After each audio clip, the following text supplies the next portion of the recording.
When you buy baklava in Germany from Turkish shops or Arab grocery stores, you usually get something like this. It contains very little honey but is heavily soaked in syrup and tastes mostly of sugar.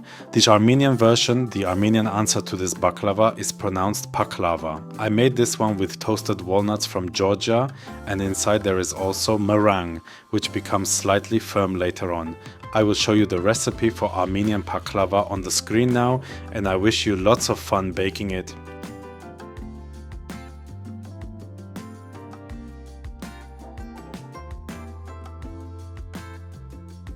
I toast the walnuts in the oven so their flavor becomes more intense. I set aside about 15 to 20 walnut halves to use later as decoration. You could also use almonds on top if you prefer. I gently crush the toasted walnuts in my hand and simply remove any loose skin that comes off.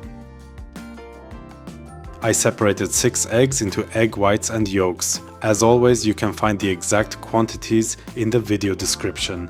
Now I place the flour on the work surface, add the cold butter on top, and finally chop everything together. In between, I knead it briefly with my hands. It is very similar to preparing short crust pastry. I will link my short crust recipes and other classic recipes from my professional training in the comments, so you have reliable recipes to work with. Feel free to subscribe to my channel at this point.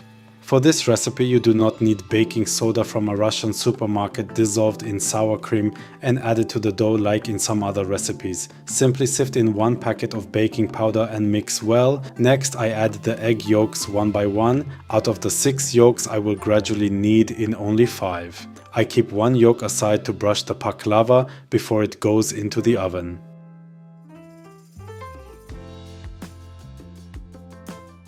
Now I add the sour cream and knead everything into a smooth dough. Traditionally, matsoni is used in the dough, which is a type of yogurt. However, regular yogurt is usually more liquid and would require more flour, and in Germany it is often lower in fat. We want a richer dough with more fat. Once the dough is well kneaded and no longer too sticky, I divide it into 3 parts. You may need a little extra flour on the work surface so the dough does not stick. You can also weigh the dough portions to make sure they are equal.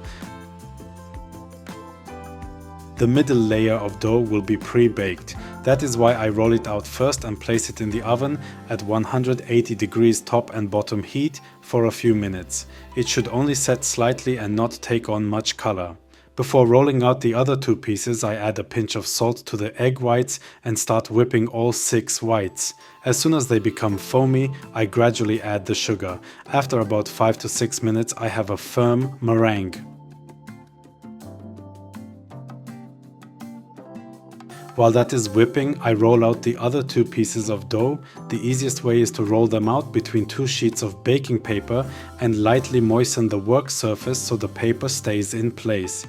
For dough that needs to become rectangular, I always use the method I learned during my training. Roll from the center toward the top left, then from the center toward the bottom right, then from the center toward the bottom left, and finally from the center toward the top right. In the end, you get a rectangular sheet. At first, it takes a little practice. Now I fold the toasted walnuts into the whipped egg whites. If you like, you can also add a handful of raisins, mix everything well, and mentally divide it into 2 equal parts. Spread 1/2 of the meringue mixture onto the bottom layer of dough.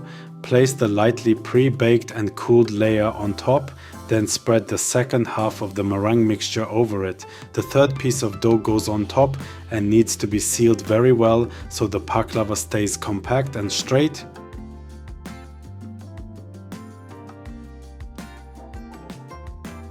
Brush the surface with the remaining egg yolk. Now you can score or portion the pakhlava almost all the way down to the bottom.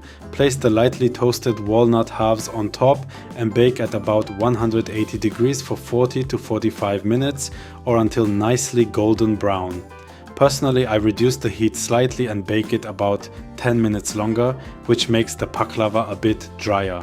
Traditional Armenian Pakhlava is rather dry and is enjoyed with chai or coffee, but we can also adjust the moisture later with the honey. I use two different types of honey here. One of them I bought from a colleague at work. I also add a little butter for extra flavor and shine. The honey is only gently warmed until it becomes liquid. Please do not boil it. When the pakhlava comes out of the oven and smells wonderful, cut it once more all the way down to the bottom so the honey can soak in evenly. If you prefer it juicier and more moist, feel free to use about 100 grams more honey and tilt the baking tray back and forth so the honey spreads everywhere.